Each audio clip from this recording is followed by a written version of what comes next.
Hello, welcome back to Rainier Productions. Here's yet another video that no one really asked for, but today we're gonna go over how I became a cybersecurity engineer. So without further ado, let's go.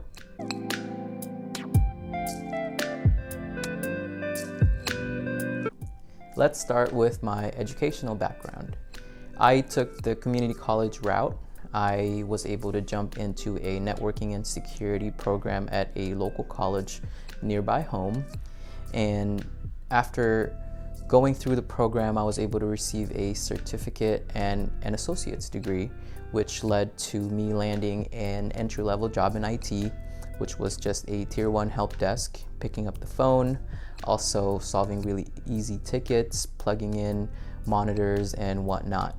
Soon after, I landed a tier 2 position and was also starting my bachelor's degree program, which is in cybersecurity. 2 years after that, I completed my cybersecurity degree, and I do want to include that when you're going through your associate's program at a community college, make sure that it's something transferable, because that was really the difference maker in helping me expedite my bachelor's degree program. After my degree in cybersecurity, I landed a couple of positions in tier 3, which I will go over in the next section.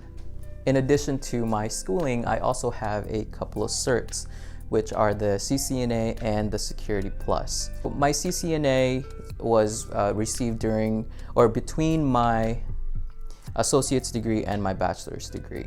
I think the CCNA is a great certificate. Obviously, it's a Cisco cert, but also the Network Plus is a great cert that is not brand specific.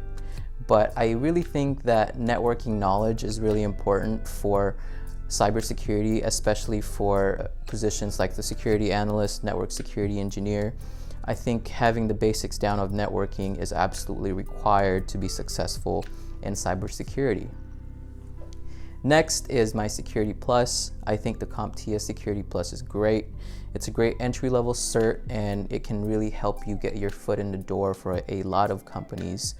And I think the Security Plus offers a lot of great knowledge for people who are just jumping into security. It's not very comprehensive. I think it's very doable for someone who is just starting their path in security. I'll go over another video in the future that goes over certificates that I recommend for entry-level cybersecurity, so stay tuned for that.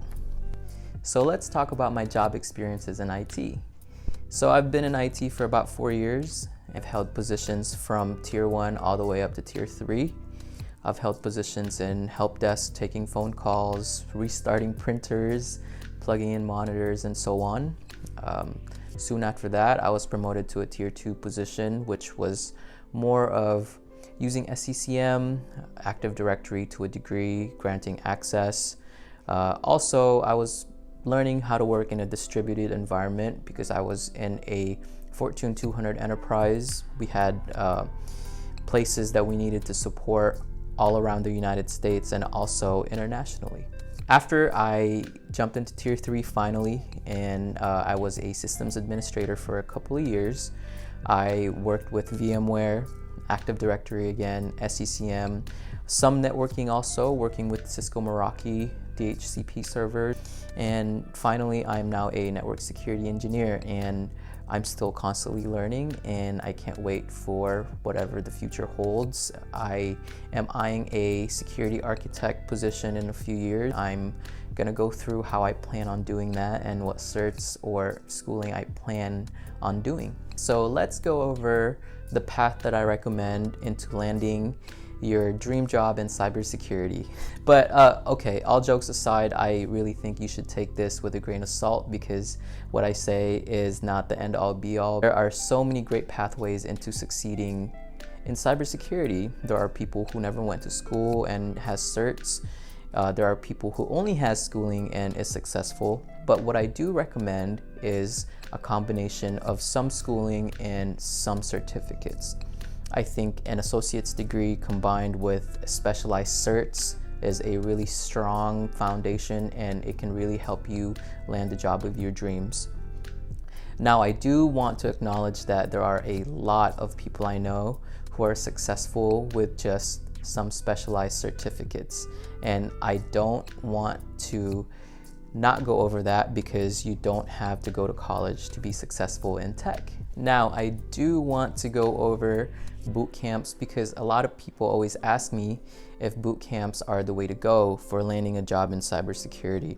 And I myself see a lot of ads about boot camps, 6 to 12 months, and then you're going to be able to land the career of your dreams in cybersecurity. I really want you to take that with a grain of salt because in cybersecurity, what's really valued is experience. And from my experience, people in cybersecurity in entry-level roles typically have 3 to 5 years of experience in IT before jumping into security.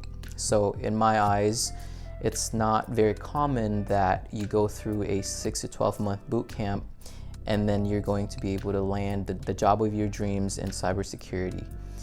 I'm not saying that it doesn't happen, but in my experience, I haven't seen it a lot. I want you to really do your research before paying a lot of money for a boot camp. That's all I have for you today. I hope you were able to learn something from how I became a cybersecurity engineer. In this channel, I go over pathways on how you can achieve your dreams and landing your dream job in cybersecurity.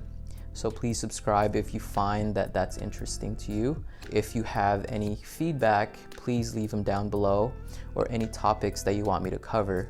Your comments are really valuable to me, and that's really how I can improve this channel and how I can make more quality content in the future. So please let me know, and thank you again. Have a great day.